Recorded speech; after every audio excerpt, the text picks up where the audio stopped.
حضرت ابو الحسن رحمۃ اللہ تعالی علیہ حضرت معاذ ابن جبل رضی اللہ تعالیٰ عنہ کے پاس بیٹھا کرتے تھے.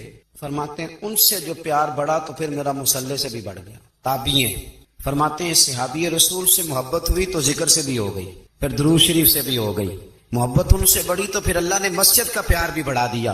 آپ فرماتے ہیں کہ میری ہر وقت طبیعت یہ چاہتی تھی کہ بس اللہ اللہ کروں, بس اللہ اللہ کروں, بس نہ میں ذرا تھوڑی جان چھڑاؤں لوگوں سے, کو 10 منٹ ملے تو میں کو 4 نفل پڑھ لوں, میں تھوڑا سا نہ بچوں لوگوں سے, اور مجھے تسبیح ملے تو میں نہ کچھ 400-500 دفعہ استغفار پڑھوں, سبحان اللہ, الحمدللہ, اللہ اکبر, لا حول ولا قوت الا باللہ, میں نہ تسبیحات پڑھوں. فرماتے ہیں کہ بچے تھے گھر میں 6-7, غربت تھی, کام ملتا کوئی نہیں تھا, اور میں کام چور نہیں تھا, کام ڈھونڈتا تھا, پر اللہ کی قدرت کے کام نہیں ملتا تھا. فرماتے ہیں کہ میں نے ایک دن اپنی اہلیہ سے کہا کہ آج میں پھر جاتا ہوں کام ڈھونڈنے. تو میری بیوی بڑی فرما بردار تھی, پر اس دن نہ غربت کے ہاتھوں تنگ آ کے کہنے لگی, آج نانا کوئی تو چیز لے کے آیا. تو مجھ سے بچوں کی بھوک نہیں دیکھی جاتی ہے. سب روگاں دا روگ محمد جس دا نام غریبی, کنڈ بلا کے لنگ جاندے نی دوست یار قریبی. آج نہ کچھ لے کے آیا تو میں بچے لے کے چلی جاؤں گی. شیخ فرماتے ہیں کہ میں بڑا پریشان گھر سے نکلا, پر میں نے صبح سے لے کے زور تک کام ڈھونڈا, کام ملا کوئی نہیں. تو میرے دل میں خیال آیا, چلو کام نہیں ملتا تو اللہ اللہ تو کرے نا, چلو بندوں کی مزدوری نہیں ملتی تو رب کریم کی عبادت ہی کرتے ہیں. فرماتے ہیں کہ میں نے نا فرات کے پانی سے وضو کیا, نہر کے, شدید دھوپ تھی, ساتھ ریت تھی اور ریت تپ رہی تھی. میں نے اپنا رومال وہیں مصلی کے طور پر بچھا لیا, اور فرماتے ہیں کہ زور سے لے کر عصر تک نماز پڑھی, دھوپ بھی پورے زور پہ, پر میرے سجدے کا ذوق بھی پورے زور پہ. فرماتے ہیں سورج بھی چمک رہا ہے اور رب کی عبادت کا ذوق بھی پورے زور پہ. میں سجدہ کروں تو پھر میرا اٹھانے کو جی نہ چاہے. میرے استاد لکھا کرتے تھے, یہ ان کا شعر ہے, وہ کہا کرتے تھے, مجھے سوز دے, مجھے ساز دے, اور مجھے نیم شب کا نیاز دے, دم سجدہ خود کو میں توڑ دوں, مجھے ایسا ذوق نماز دے. اور میں تیری بہار کا پھول ہوں, میں کھلا بھی ہوں تو تیرے لیے, مجھے میری شاخ سے توڑ لے, مجھے اپنی زلف کا ناز دے. بھائی فرماتے ہیں کہ عصر تک میں نے نفل پڑھے, دل ڈھلنے لگا, عصر کی نماز پڑھی اور میں وہاں سے چلا. اب میں جب نکلنے لگا تو دل میں خیال آیا کہ چھوٹی چھوٹی دیواریں ہیں گھر کی, بغیر کچھ لیے جاؤں گا تو بیوی دور سے دیکھے گی تو شور کرے گی کہ پھر خالی ہاتھ آ گیا ہے. کہتے میں نے اپنے اسی رومال میں جس پہ میں نے نماز پڑھی تھی نا, رومال میں کیا کی پنجابی جسافہ کہتے ہیں, اسی میں نا میں نے کچھ ریت بھر لی کہ وہ دور سے دیکھے گی تو سمجھے گی کچھ لے کے آیا ہے. چلو جا کے اسے بتا دوں گا کہ آج پھر مزدوری نہیں ملی. کہتے ہیں وہ ریت لے کر جب میں گھر میں گیا تو پہلے بیوی دروازے پہ کھڑی ہوتی تھی, پوچھتی تھی خالی ہاتھ آ گئے ہو, آج میں نے دیکھا تو ہے ہی کوئی نہیں. فرماتے ہیں میں اندر داخل ہوا, سلام لیے, کونے میں نے وہ رومال رکھ دیا اور میں نے آواز دی کہ بھلی مانس کہاں ہو. تو وہ کہنے لگی آپ منہ ہاتھ دھو لیں, میں روٹی لے کے آئی. میں نے کہا روٹی کہاں سے آ گئی, یہاں تو کئی دنوں کے فاقے, تو کئی دنوں کی غربت ہے, یہاں تو اس گھر میں تو فقیری ہے. فرماتے ہیں کہ وہ روٹی لے کے آئی اور اس وقت کی جو موجودہ نعمتیں تھیں, سمجھ لیں سلاد, اچار, ہر چیز ساتھ لائی. میں نے کہا کہ بچے کہاں گئے؟ کہنے لگی وہ کھانا کھا کے کھیلنے گئے, آپ کھانا کھا لیں آ جاتے. کھانا اس نے چن دیا. میں نے حیرت انگیز لہجے میں ساری نعمتیں اپنے دسترخوان پہ دیکھ کر کے بیوی سے پوچھا یہ کہاں سے آیا کھانا, بچوں کو تو نے کہاں سے کھانا کھلایا, یہ سارا کچھ کیسا ہے؟ کہنے لگی پتہ نہیں آج آپ کس کریم کی مزدوری کرنے چلے گئے تھے, پتہ نہیں کس کریم کی, میرے گھر میں تو اتنی نعمتیں آئی ہیں کہ مجھ سے سنبھالی نہیں جا رہی, اتنا اناج ہے, اتنا گندم ہے, کس کریم کے دروازے آپ چلے گئے تھے؟ یہ کہتے کہتے وہ اٹھی اور اٹھ کر کے کہنے لگی پہلے بڑا کچھ آیا تھا, اب کیا لے آئے؟ اور جا کر کے نا اس نے وہ ریت والا رومال کھولا. کہنے لگے میں تو لے کے آیا تھا ریت, تو میرے رب نے اسے بھی سونے اور ہیرے بنا دیا تھا. جب آپ کی توجہ اللہ کی جانب, میرے نبی پاک صلی اللہ تعالی علیہ وسلم نے فرمایا ہر چیز اپنے رب سے مانگ, ہر چیز مانگ, ہر چیز مانگ. یا رسول اللہ کیا کچھ؟ میرے محبوب نے فرمایا تیرے گھر میں نمک بھی ختم ہو جائے تو وہ بھی اپنے رب سے مانگا کر. تو مانگنا وہ تجھے دے گا, تو اس کی بارگاہ میں کشکول طلب دراز تو کرنا. اور ترمذی شریف میں عجیب لفظ ہیں, رسول کائنات نے فرمایا, رب کریم فرماتے ہیں جب میرا بندہ ہاتھ اٹھاتا ہے نا تو مجھے حیا آتی ہے کہ میں خالی کیسے لوٹا دوں اس کے. اتنے بڑے بادشاہ کی بارگاہ میں, او بھائی لوگوں سے عزتیں تلاش کرتے ہو تو وہ کیا تمہیں عزت دیں گے, وہ تو کل اچھا کہتے ہیں پرسوں برا کہنے لگ جاتے ہیں. لوگوں کے سامنے گڈ بک میں آنا چاہو گے تو وہ تو سویرے تمہارے بارے میں کچھ کہیں گے, شام کچھ اور کہیں گے. اپنی روحانی زندگی آباد کریں, اپنے مصلے کو وقت دے اور دنیا سے چھپ کر اس موبائل کو بند کر کے اور اپنے آپ سے بھی چھپ کے اور تنہا ہو کے چھپا کے سارا کچھ اپنے آنسو اپنے رب کی بارگاہ میں پیش کریں، اس کے حضور حاضری دیں۔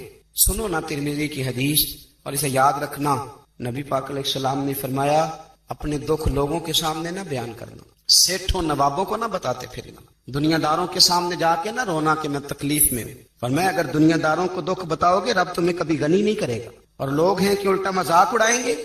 آپ کی جس سے بڑی پکی یاری ہے نا، پکی، وہ تب تک پکی ہے جب تک آپ نے 50,000 مانگا نہیں، اور جس وقت آپ نے کہہ دیا کہ میں مجبور ہوں میری مدد کر، تو پھر ختم ہو گئی دوستی۔ لوگوں کے تعلقات آپ کے ساتھ تب تک ہیں جب تک آپ ان سے کوئی ضرورت وابستہ نہیں کرتے۔ کریم آبو فرمانے لگے بندوں کے سامنے دکھ نہ بیان کرنا، اللہ تجھے کبھی غنی نہیں کرے گا۔ تو اپنے دکھ اپنے رب کو بتا، تو دعائیں مانگ، تو اس کی بارگاہ میں حاضر ہو، تو اس کے حضور عرض کر۔ فرمایا اپنے دکھ اپنے رب کو بتا، وہ جلدی کرے یا دیر سے کرے تجھے ساری دنیا سے بے نیاز کر دے گا، تجھے کسی کا محتاج نہیں رہنے دے گا۔ اپنے مصلے کو، اپنی دعاؤں، ایک بزرگ فرماتے میں نے دعا مانگنے کا طریقہ اپنی بیوی سے سیکھا۔ دعا مانگنے کا طریقہ اپنی، سیکھنے والے تو اپنے بچوں سے بھی سیکھ لیتے ہیں، سیکھنے والے تو ہر ایک سے سیکھتے ہیں۔ وہ کہتے ہیں میں نے دعا مانگنے کا سلیقہ اپنی بیوی سے سیکھا ہے۔ حضرت وہ کس طرح؟ فرمانے لگے میری بیوی نے نا مجھے کوئی کام بتایا، کچھ پیسوں کی ضرورت کے لیے کہا، تو میں نے اسے کہا کہ بھئی ابھی میرے پاس نہیں ہے، کچھ دنوں میں آتے ہیں تو میں دے دوں گا۔ عورتوں کی عادت ہوتی ہے وہ بار بار یاد کراتی ہیں، 2-4 دنوں کے بعد پھر اس نے کہا حضرت وہ میں نے کہا تھا کچھ پیسے، میں نے اسے کہا کہ ابھی میرے پاس نہیں ہے، کچھ دنوں میں ملتے ہیں تو میں تمہیں دے دوں گا۔ اس نے کچھ دنوں کے بعد پھر کہا حضور وہ میں نے کچھ پیسے کہے تھے۔ فرماتے میں نے ڈانٹ دیا، میں نے کہا کہ کیا تو روز مجھے شرمندہ کرتی ہے، کہا نا میرے پاس نہیں ہے، ہوں گے تو دے دوں گا، تو روز یاد کراتی ہے۔ فرماتے ہیں اس نے پہلے تو میری ڈانٹ کو سہا، پھر میرے سخت جملوں نے اس کی آنکھوں میں آنسو پیدا کر دیے، پھر اس نے اپنے آنچل میں اپنے اس دکھ کو سمیٹا، اور پھر اس نے ایک جملہ کہا تو میں رو پڑا، اور مجھے اپنے رب سے مانگنے کا طریقہ آ گیا۔ مجھے کہنے لگی حضرت جی آپ نے ڈانٹ دیا، میں نے سہ لیا، پر آپ ہی میرے شوہر ہیں، بتائیں نا آپ سے نہ کہوں تو میں کس سے جا کے کہوں۔ فرماتے ہیں میں رو پڑا، اور میں کھل کے رویا، اور میں تڑپ کے رویا، اور پھر میری سسکیاں بند گئیں۔ تو مجھے کہنے لگی آپ کو کیا ہوا؟ میں نے کہا مجھے بھی دعا مانگنی آ گئی ہے، جب میں اسے کہوں گا نا اللہ تو ہی میرا رب ہے، میں تجھ سے نہ کہوں تو میں کس سے جا کے کہوں؟ میں کیوں کسی بندے سے سوال کروں؟ میں کیوں کسی دنیا دار سے کہوں؟ میں تیرے بندوں کا، نیک بندوں کا وسیلہ لے کے، تیرے محبوب کی غلامی لے کے تیری بارگاہ میں آیا، تجھ سے نہ مانگوں تو کس سے مانگوں؟ سمجھ آ گئی ہے جب میں اس رنگ میں مانگوں گا تو پھر رب میرے اوپر بڑا ہی فضل فرمائے گا، وہ میرے اوپر بڑی رحمت کرے گا، وہ میرے لیے آسانیاں کرے۔ ہمارے استاد صاحب فرمایا کرتے تھے، اور وہ رو پڑتے تھے یہ بات کرتے، فرمایا کرتے تھے میں دنیا کا وہ خوش نصیب آدمی ہوں جس کے استاد دنیا میں اس سے راضی گئے۔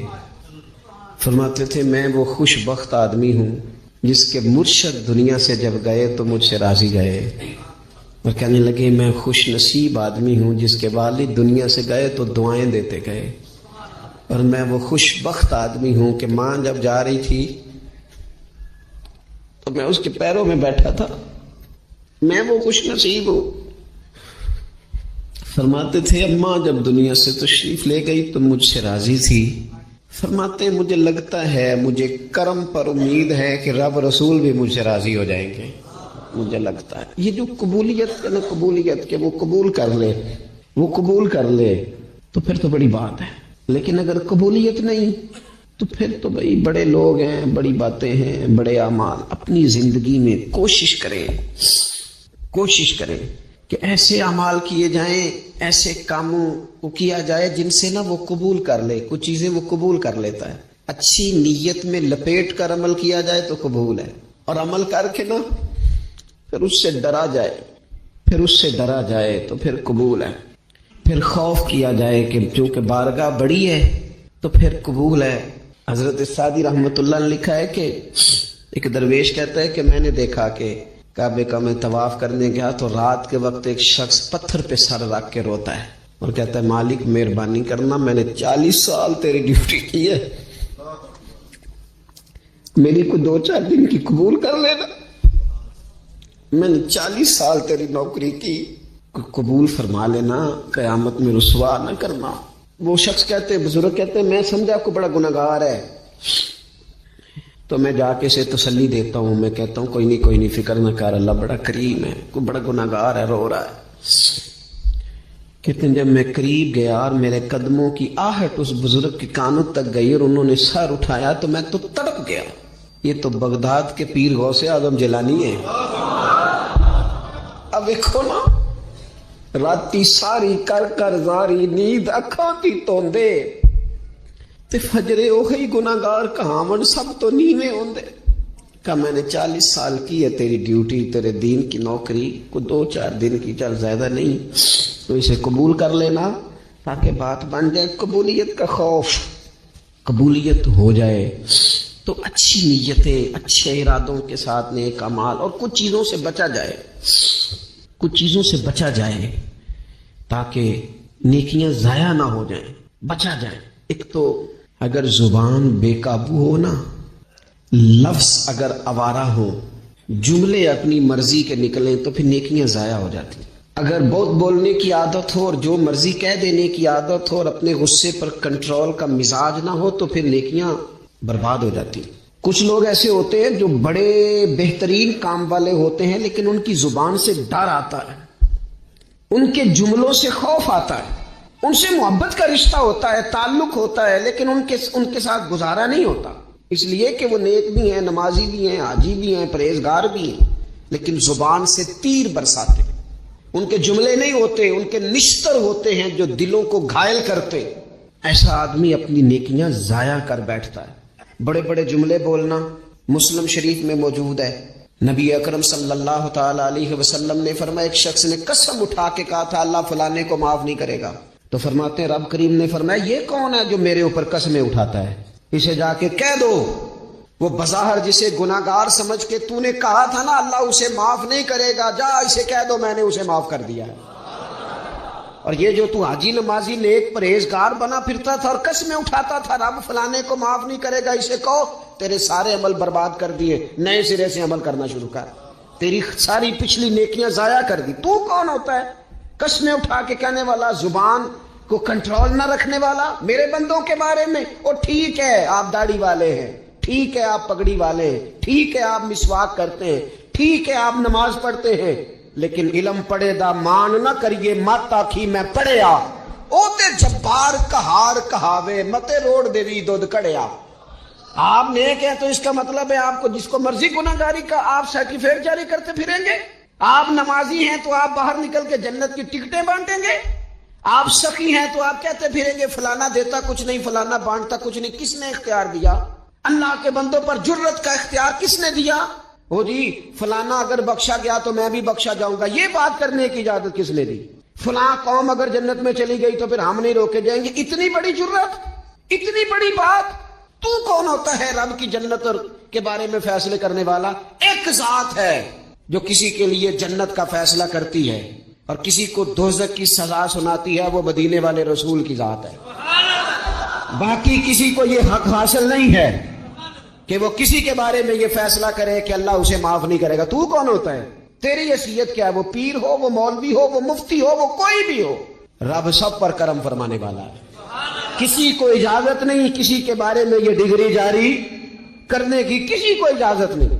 لہذا یہ کمزور باتیں کرنا، یہ کچی باتیں کرنا اور جناب نیکی کر کے تو پھر بڑے بڑے بول بولنا کس نے اجازت دی؟ میں ممبر پہ بیٹھا ہوں اور مجھے سالوں بیت گئے تبلیغ کا کام کرتے، میں ایسے لوگوں کو جانتا ہوں جن کا بالکل نام نہیں آتا لیکن انہوں نے اپنی زندگی میں کروڑوں روپے راہ خدا میں خرچ کیے، ان کا کہیں ذکر نہیں، کہیں انہوں نے تذکرہ نہیں کیا، لیکن وہ ہر روز رات کو اٹھ کے تہجد پڑھتے، انہوں نے کبھی کسی کو نہیں بتایا، لیکن جب وہ اپنی تسبیح نکالتے ہیں تو انہیں توفیق دیتا ہے کائنات کا مالک کہ پڑھ میرے رسول پہ درود پاک، اور وہ لاکھوں کی تعداد میں پڑھ گزرتے ہیں، انہیں توفیق دی ہے رب نے، لیکن انہیں اپنی زبان سے یہ باتیں کبھی بیان نہیں کی۔ میں جانتا ہوں ایسے لوگوں کو میرے عزیزوں، اپنی زندگی میں بڑا بول نہیں۔ ایک بڑی نیک خاتون ہے، پاک باز ہے، حضور علیہ السلام کی بارگاہ میں حاضر ہے، تو انہوں نے صرف اتنا لفظ کہہ دیا کہ یہ فلانی بی بی کا قد چھوٹا ہے، حالانکہ یہ کوئی بڑی بات نہیں، لوگ کہہ دیتے ہیں۔ اور ہمارے ہاں تو جب کوئی تنقید کرنے پہ آتا ہے تو جو من میں آتا ہے کہہ دیتا ہے۔ یہ جی اس بی بی کا قد چھوٹا ہے، اتنے لفظ کہہ دیے۔ تو نبی اکرم صلی اللہ تعالی علیہ وسلم نے فرمایا یہ جو تم نے بات کی ہے نا، اگر تمہارے یہ جملے میں میٹھے پانی والے سمندر میں ڈال دوں تو وہ سمندر کڑوا ہو جائے گا۔ تم نے کسی پر تنقید کی، کسی کے قد پر اعتراض کیا، یہ تعلیم امت کے لیے حضور نے بات ارشاد فرمائی، ورنہ وہ خاتون ان کی تو بڑی عظمت ہے۔ لیکن رسول اللہ صلی اللہ تعالی علیہ وسلم نے ہمیں بتایا، ہمیں سمجھایا، ہمیں سکھایا کہ تم اپنے بول کی وجہ سے، اپنے لفظوں کی وجہ سے اپنی نیکیاں ضائع نہ کر بیٹھنا، دعوے نہ کرتے پھرنا زندگی میں کہ میں نے یہ کر دیا، میں نے وہ کر دیا، میں نے بڑے انقلاب برپا کر دیے، اور جی اللہ کا فضل ہے، جی اللہ نے بڑی توفیق دیا، جی ڈیرے پہ بڑے لوگ روٹی کھاتے ہیں، جی دسترخوان میں نے لگایا ہوا ہے، جی فلانے کے ساتھ بھی میں، او بس کر یار، تو کسی کو کیا دے سکتا ہے، یہ دیکھ تو دینے والا تو کریم رب ہے، تو 100 کو دے کے 200 کو دے کے بتاتا ہے، وہ پتہ نہیں کس کس کو عطا فرماتا ہے۔ حضرت ابراہیم خلیل علیہ السلام بغیر مہمان کے روٹی نہیں کھاتے تھے۔ ایک دن مہمان آیا، یہ نبیوں کی شان ہے، پیغمبروں کی شان ہے۔ ایک دن مہمان آیا تو فرمانے لگے بسم اللہ پڑھ، وہ کسی اور نظریے کا تھا، نہ پڑھ سکا، فرمانے لگے جا کہیں اور روٹی کھا لے، اگر نہیں پڑھتا تو اٹھ کے چلا گیا۔ تو رب کریم نے فرمایا خلیل کتنی عمر ہو گئی اس بندے کی؟ مالک بوڑھا ہو گیا ہے، فرمایا اس نے کبھی میرا نام نہیں لیا، میں نے تو ٹکر کبھی بند نہیں کیا، میں نے تو نہیں کبھی بند کیا، میں تو دیتا ہوں، عطا کرتا ہوں۔ یہاں لوگ کہتے ہیں جا تیری تنخواہ کاٹی گئی، یہاں لوگ کہتے ہیں جا تیرے اتنے دن کے فلاں معاملات ختم ہو گئے، جا نکل ادھر سے، میں دیکھتا ہوں کون تجھے روٹی پہ رکھتا ہوں، بس کر، واللہ خیر الرازقین، رزق دینے والا اور بہتر دینے والا میرا رب کریم ہے۔ اس لیے بڑے جملے نہیں، میرے نبی اکرم صلی اللہ تعالی علیہ وسلم نے فرمایا بے شک بڑے بول اور بری عادتیں تمہارے نیک اعمال کو اس طرح بگاڑ دیتی ہیں جس طرح سرکہ شہد کو بگاڑ دیتا ہے۔ لہذا میرے دوستو، عمل کرنا ہے پھر اسے چھپانا ہے، کیونکہ جس چیز کو بندہ چھپاتا ہے نا اسے قیمتی سمجھتا ہے۔ میرا دل کرتا ہے میں یہ بات روز کروں، مجھے پیاری بڑی لگتی ہے، روز کروں یہ بات۔ پاک رسول کی پاک اولاد، عزت والے نبی کا عزت والا گھرانہ، امام زین العابدین، اتنے اتنے موٹے موٹے پشت پر نشان تھے، موٹے موٹے، غسل دیا جا رہا تھا تو ساری کمر موٹے موٹے داغ۔ آج کل پیر کا چہرہ بھی نورانی ہونا بڑا ضروری ہے نا، نورانی ہونا۔ او حضرت بلال بھی بڑے پیر ہیں، اگرچہ حبشی النسل ہیں پر بڑے پیر ہیں۔ لہذا یہ کچھ چیزیں ایسی ہیں جو لوگوں نے اپنی مرضی سے طے کر لی ہیں، اس میں شک نہیں کہ حضور نے فرمایا ہے کہ جسے دیکھ کے رب یاد آئے وہ اللہ کا ولی ہے، لیکن صرف گورے رنگ دیکھ کے رب یاد نہیں آتا، رنگ سانولا بھی ہو پر رب کے انوار برس رہے ہوں تو رب یاد آ ہی جاتا ہے۔ اور میرے دوست یہ ذرا بات کو سمجھنا اور اسے یاد رکھنا، اتنے اتنے موٹے پشت پر نشان، غسل دیا جا رہا ہے۔ لوگوں نے بیٹے سے پوچھا یہ حضرت صاحب کو کیا ہے؟ تو والد وہاں آرام فرمائے ہے جہاں غسل دیا جا رہا ہے۔ تو امام باقر رو پڑے، کہنے لگے میرے ابا جی نا اپنی پشت پر تھیلے رکھ کے نا اناج کے، کس کی بات کر رہا ہوں؟ حسین ابن علی کے بیٹے، کربلا میں بچنے والے میرے امام کے ایک صاحبزادے، پشت پر بوریاں رکھ کے غریبوں کے گھروں میں پہنچا کے آتے۔ اور صاحبزادہ صاحب آپ کہاں ہوتے تھے؟ فرماتے میں کہتا تھا میں نہ دے آؤں، فرماتے تھے نہیں، اگر تو دے جائے گا اس غریب کا مجھے نام بھی بتانا پڑے گا جس کو میں لنگر دیتا ہوں۔ یہ میرا اور میرے رب کا راز ہے، میں اس ماڑے بندے کو رسوا کر دوں جس کی صرف بیٹیاں ہی بیٹیاں، اسے رسوا کر دوں جو بیچارہ۔ فرمایا وہ مجھے بتاتے نہیں تھے، بڑھاپے تک پشت پر بوجھ رکھ کے انہوں نے نبی پاک کی امت کے گھروں تک پہنچایا ہے۔ میرے اسا فرمایا کرتے تھے کسی کی بیٹی کی شادی کرانی ہے پھر خود نہیں شادی پہ جانا۔ حضور کیوں؟ فرمانے لگے بچی کا باپ تو موسم کے پیچھے ہی بھاگتا رہے گا، خود نہ جانا، بس ٹھیک ہے پیچھے پیچھے رہنا، سامنے نہ آنا، پیچھے۔ میرے دوست کبھی بھی کوئی بڑا بول نہیں، اس سے نیکیاں۔ اور پھر ایک اور بات، دل اگر صاف نہ ہو تو بھی مالک نیکیاں قبول نہیں کرتا۔ پاک ہوئے تے پاک ہی ملدا ہی، تے بنا پاکوں پاک نہیں ملدا۔ اے سارے وجود دے تون دے نالوں اکو تولا ہے ٹکڑا دل دا۔ یہ جو پاکیزگی ہے نا دل کی، یہ نہ ہو تب بھی نیک اعمال اس کی بارگاہ میں قبول نہیں ہوتے۔ نیک اعمال کی قبولیت کے لیے دل کا صاف ہونا، کشادہ ہونا، کھلا ہونا، یہ بھی ضروری ہے۔ دل میں بوجھ ہو، عداوت ہو، حسد ہو، لوگوں کے لیے کینہ بھرا ہوا ہو اور اعمال قبول ہو جائیں؟ نہ، اس کریم کے کچھ فیصلے ہیں، وہ اعمال کی قبولیت کے آداب بتاتا ہے۔ وہ کہتے ہیں میری مرضی سے کرو گے تو میں قبول کروں گا۔ حدیث پاک آپ کو صحیح مسلم میں ملے گی۔ نبی پاک صلی اللہ تعالی علیہ وسلم فرماتے سوموار اور جمعرات والے دن لوگوں کے اعمال اللہ کی بارگاہ میں پیش کیے جاتے ہیں۔ دو مسلمانوں کے، دو بھائیوں کے اعمال رب کی بارگاہ میں پیش کیے جاتے ہیں۔ اعمال ہیں، نیک اعمال ہے، نیکی ہے، نماز ہے، روزہ ہے، حج ہے، زکوٰۃ ہے، صدقات ہے، وہ نیک اعمال اللہ کی بارگاہ میں جمعرات اور پیر کو پیش کیے جاتے ہیں۔ رب کریم فرماتے ٹھہر جو ذرا ان کے اعمال کو روک دو۔ یا اللہ کیوں؟ فرمائے اس لیے کہ ان کے آپس میں نا دلوں میں نفرت ہے، گھٹن ہے، عداوت ہے، ان کو ذرا مہلت دو، یہ پہلے صلح کر لیں پھر ان کے اعمال بھی قبول کر لیں گے۔ کہ نہ عداوتیں پالی ہوئی ہیں، اپنے دلوں کے اندر گھٹن پیدا کی ہوئی، اختلاف کہاں نہیں ہوتا، لیکن نفرتیں پیدا کر لینا۔ کیا جرم کیا ہے بھائی نے؟ کون سا کفر کر بیٹھے ہیں رشتہ دار؟ کون سی ایسی بات نکل گئی ہے جو زندگی کے ناطے توڑ کے بیٹھ گئے ہم؟ رب کہتا ہے نہیں قبول ہوں گے ابھی اس کے اعمال، روک دو جب تک یہ آپس میں صلح نہ کر لے۔ مسجد میں بھی پابندی سے آؤ، فجر کی جماعت بھی نہیں چھوٹنی چاہیے، جمعے والے دن بھی وقت پہ آؤ، لیکن اگر قبولیت کرانی ہے تو 20 منٹ نکال کے نا اس رشتہ دار کے گھر بھی چلے جاؤ جس سے ناراضگی چل رہی ہے، تھوڑا سا نا ادھر بھی ایک چکر لگاؤ، اس لیے کہ وہ کہتے ہیں قبول ہی تب کرنا ہے، پہلے یہ والا کام کر، لیکن اندر عداوت سے بھرا ہوا ہو، سینہ بغض سے بھرا ہوا ہو تو پھر اس کی روشنی میں جو اعمال کیے جائیں وہ قبول نہیں ہوتے۔ قرآن مجید فرقان حمید نے ایک اور وجہ بھی بیان کی ہے، فرمایا نہیں قبول کریں گے۔ امام شافعی سے ایک بندے نے کہا میرا دل کرتا ہے میں کچھ لوگوں پر خرچ کروں پر مجھے کوئی مستحق بندہ نہیں ملتا، تو امام صاحب ہنس پڑے، کہنے لگا جی آپ ہنسے کیوں؟ فرمانے لگے تو جو کچھ اللہ نے تجھے دیا ہے تو اس کا مستحق تھا، تو حقدار تھا، جب رب نے تجھے بغیر حساب دیا ہے تو اللہ کے بندوں کو ٹٹولتا پھرتا ہے، تو کہتا میں پتہ کروں یہ حقدار ہے کہ نہیں، اور تو اس کے رستے میں بے حساب دے، رب بھی تجھے بے حساب ہی عطا فرمائے، تو ڈھونڈتا اور ٹٹولتا پھرتا ہے۔ قرآن مجید نے کہا بڑے بڑے صدقے دینے والوں، خیرات کرنے والوں، اللہ کے رستے میں خرچ کرنے والوں، ایک بات کا خیال رکھنا، تم نے دیا بندے کو ہے پر دیا ہے اللہ کی راہ میں، اللہ کی رضا کے لیے۔ یا ایھا الذین آمنوا لا تبطلوا صدقاتکم بالمن والاذی، اے ایمان والو اپنے صدقے ضائع نہ کر لینا، اور یہ قرآن مجید کے لفظ ہیں۔ کس طرح؟ بالمن والاذی، فرمایا احسان جتلا کر اور تکلیف دے کر، اپنے صدقات ضائع نہ کر لینا، اپنی زکوٰۃ ضائع نہ کر لینا، اپنے فطرانے ضائع نہ کر لینا۔ بالمن والاذی، یہ جو دو جملے ہیں قرآن مجید کے، یہ اس عنوان پر حرف آخر ہیں۔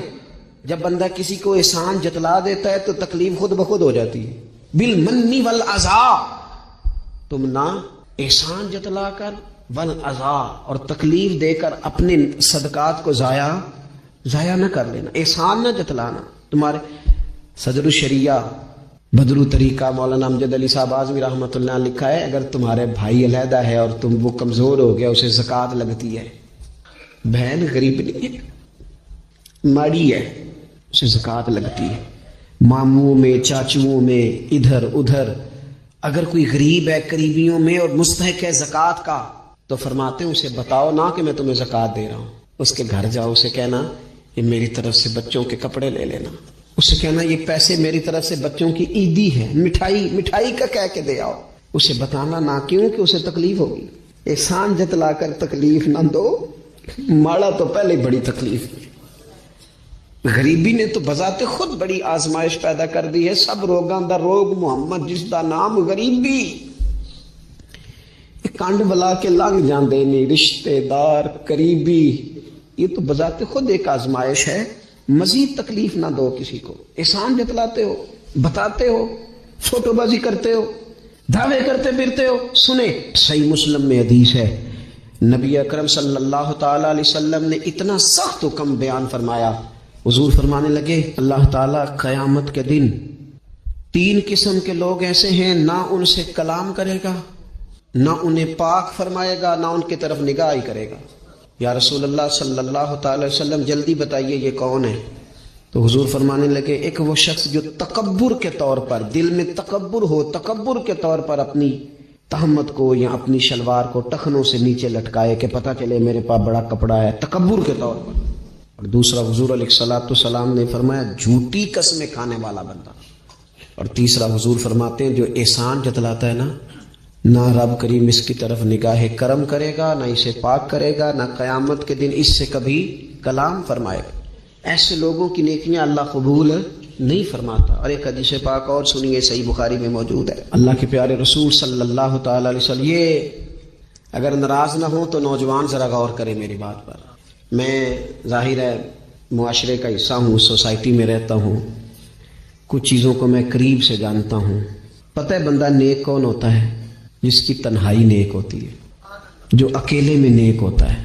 تنہائی جس کی پاک صاف ہوتی ہے، اصل میں وہ بندہ نیک ہوتا ہے.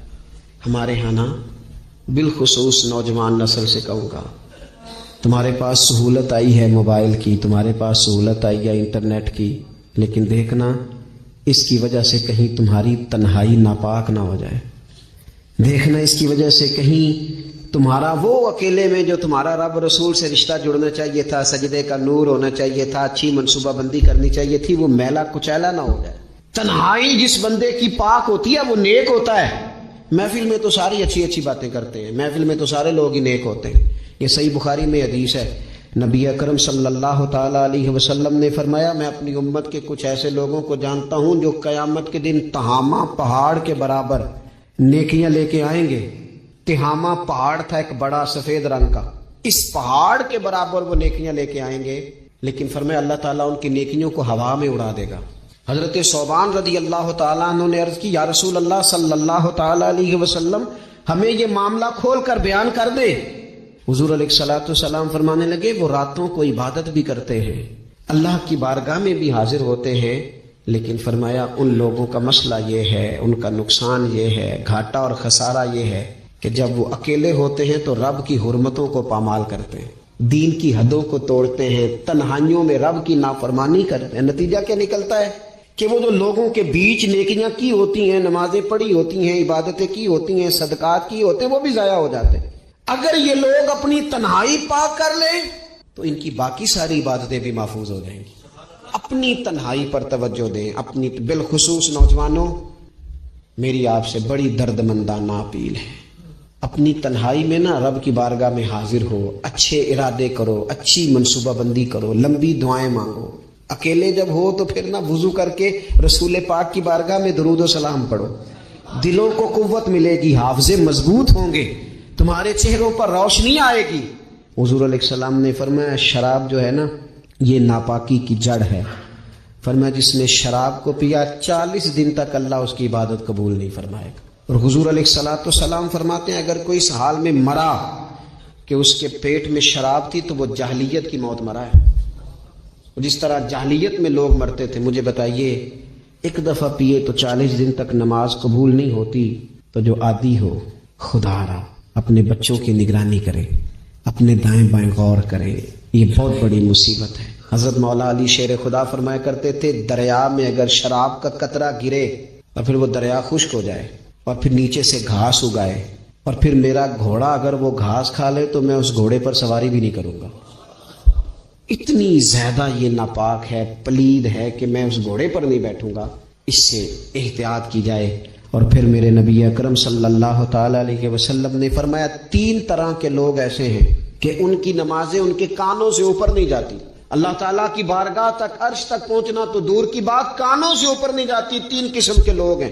ایک تو حضور فرماتے ہیں بھاگ جانے والا غلام. اس دور میں لوگ غلام خریدتے تھے، جو بھاگ گیا اس کی نماز کانوں سے اوپر تک نہیں جاتی. اور ایک حضور فرماتے ہیں ایسی عورت جو اس حال میں رات گزارے کہ اس کا خامد اس سے ناراض تھا، تو اٹھ کے تہجد پڑھے یا عبادت کرے یا صلاۃ اللیل کرے، اس کی نماز اس کے کانوں سے اوپر نہیں جاتی.